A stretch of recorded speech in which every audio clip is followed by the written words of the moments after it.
Hi everybody, here we're going to go over the instructions for the thin lens laboratory. So let's take a look at the outline for the lab. So there's just only going to be one part, and in that one part there's going to be some data taking section. There's going to be some calculations, a conclusion, and a graph. So first, let's go ahead and take a look at the data that you'll have to fill in.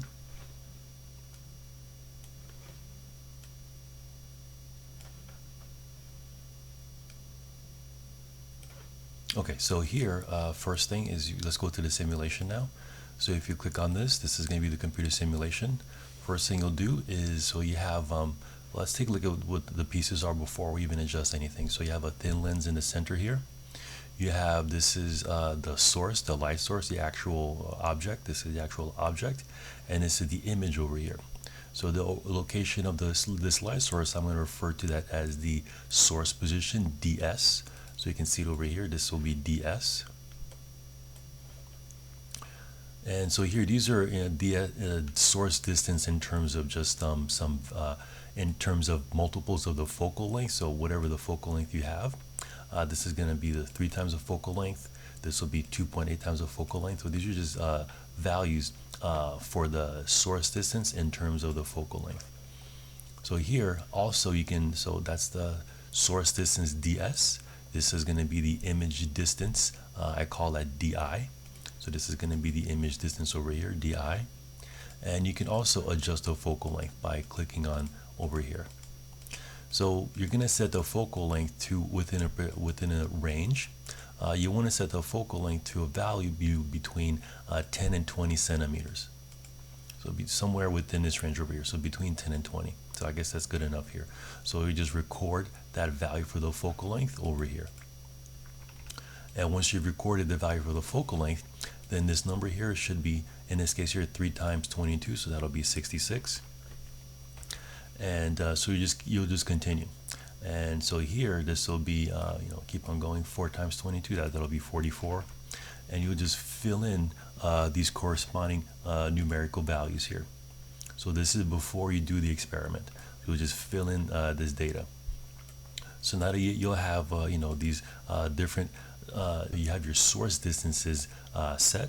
So then you'll just run the experiment, and so I adjusted it. So I'm just gonna go back here.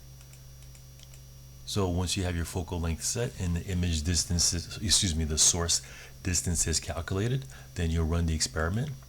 And what you'll do is at each of these corresponding locations for the source distance, so whenever the candle is at this location, so let's say that's over here at 50, let's say at 66, then what you're going to do is you're going to record the corresponding image distance at that location, and you're going to put that over here.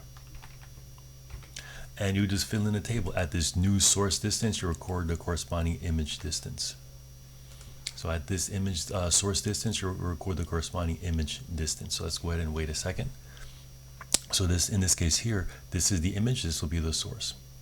But in this case, again, what you're going to do is for this particular source distance DS, you're going to record the corresponding image distance DI, and you'll put that image DI over here.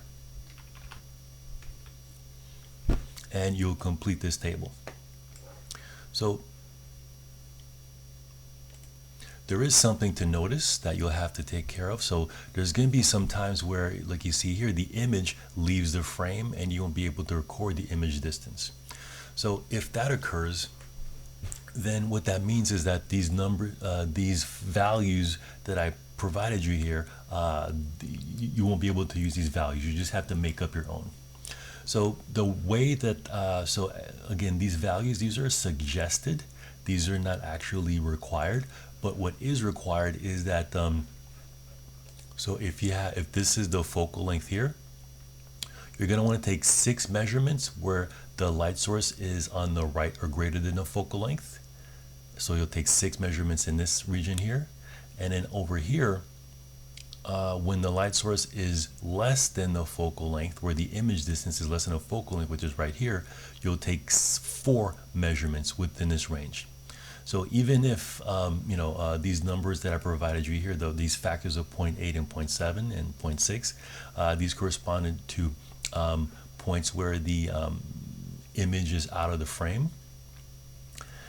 If that's the case, then you just have to change that. So for example, you just have to, instead of saying that this will be 0.7, this might have to go down to 0.4, and this one would have to go down to 0.3.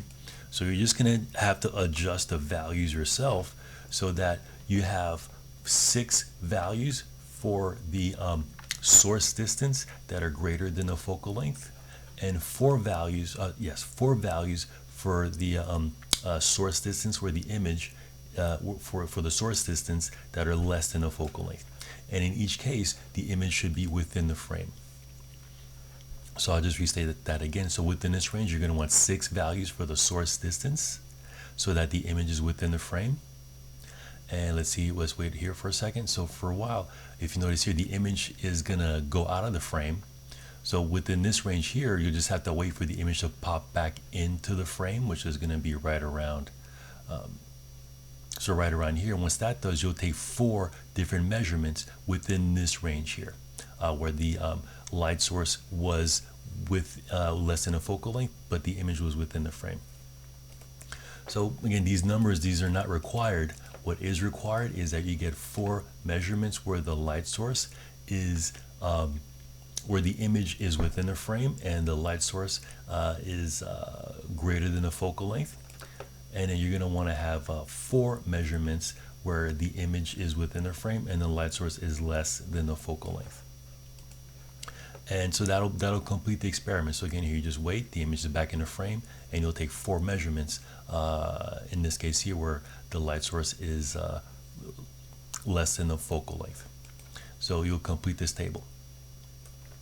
And once you've done that, then you take some, now here you'll go to the calculations.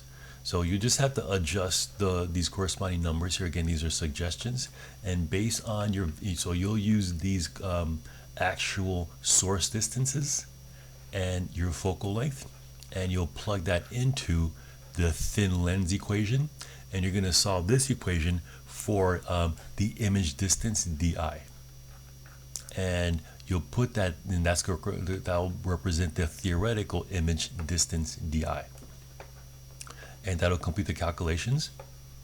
And then once you've done that, then you'll conclude the experiment by just taking the percent difference over here, percent error between the experimental image distance and the theoretical image distance, and you'll put those values over here. And you'll complete this section by just calculating over here the average percent error for all of these, for all of the 10 trials. And once you've done that, then the final part of the experiment is that you're going to make a graph. So you're going to have one graph, and on that one graph, you're going to plot image distance experimental versus source distance experimental.